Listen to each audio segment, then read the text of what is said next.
Okay, so we can protect the animals and we can raise them in captivity and hope to reintroduce them. Another idea is to use their DNA to create new versions of them.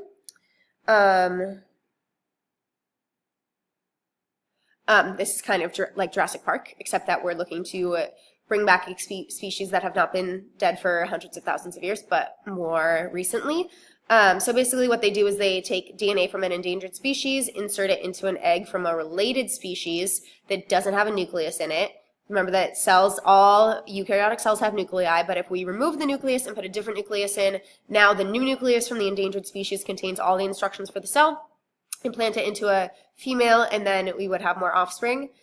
Several mammals have been cloned in this way, and scientists believe that extinct species may be recovered from DNA and preserved body parts. So they did this with a Pyrenean ibex, one of those cute little mountain goats that had gone extinct in 2000, and they were able to give birth to one in 2009, but the baby died shortly after birth. So we haven't been successful with bringing back extinct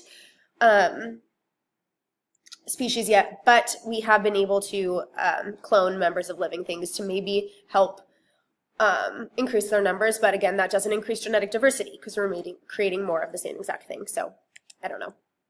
And then another way that we can help protect species is through the use of forensic science. So forensic science is the analysis of evidence to make an identification or answer a question relating to a crime. And so forensics is what you would use to study a crime scene or things like that, but it basically means any science related to a crime. So conservation biologists are using forensics to trace the geographic origin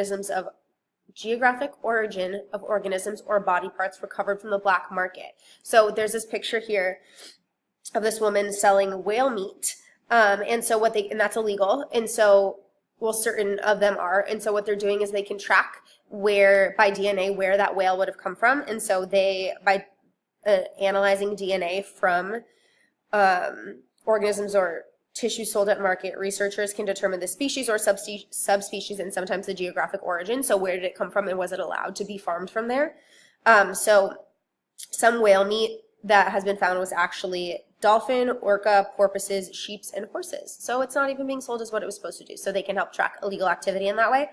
And they were able to determine that 4 times as many whales or 4 times more whales were being killed in the Sea of Japan than was being reported by the government. So when we get information like this, we can put more pressure on those other governments to protect the species.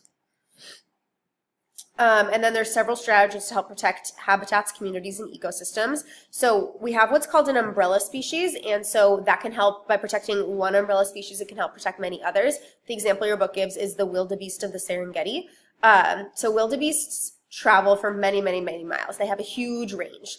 And so if we protect the wildebeest, we're going to be protecting where they live, their habitat. And by doing so, we're going to be protecting many other species that we wouldn't perhaps care about as much. Your book calls them less charismatic species, like all the smaller plants, all the smaller mammals, any mice that live there, any insects that live there, any worms that live there, any bugs that live there, birds, small birds, things like that.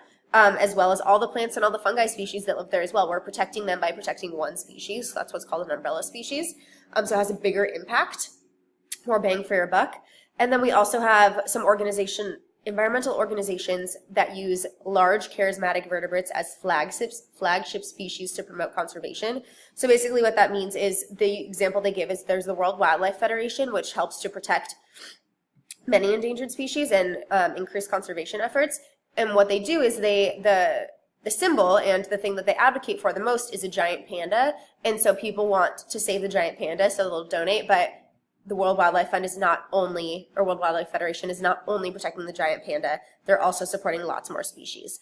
So by using a flagship species, like help save, how cute is this panda, save this panda, and all of the other species that are going extinct across the world. We have these things that are called biodiversity hotspots, that are regions that support a ton of different kinds of species that are found nowhere else. So the qualifications for being a biodiversity hotspot are that they have at least 1,500 endemic plant species. 1,500 endemic plant species. So 1,500 different types of plants that are not found any place else in the world, but that they've already lost 70% of their habitat area. So once the world was covered in 15.7% of biodiversity hotspots, and now it's only 2.3.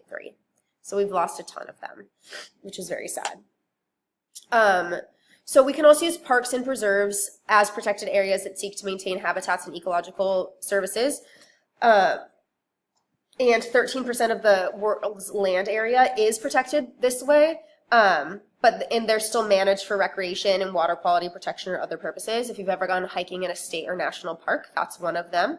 But the problem is that setting aside land is not always enough, because wildlife can wander in and out of that land. And then, so what we need to do is think about protecting the ecosystem as a whole instead of just the region bound by the borders of a park. Your book talks about how in Yellowstone, the wildlife is the big wildlife, like, it's on this page.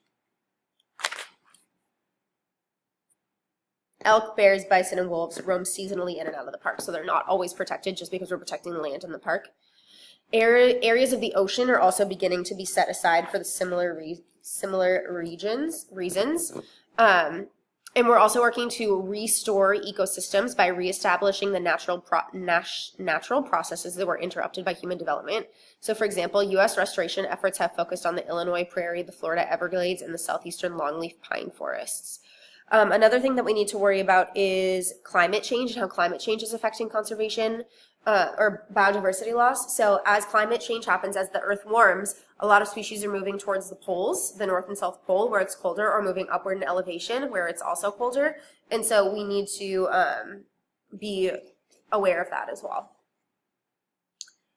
So they give an example of how in Kenya efforts are being made to restore a heavily deforested Mau forest complex, an area that contains the watershed for the Masai Mara Reserve. Remember that the watershed is the land area that supplies water through runoff to a body of water. And we'll stop there.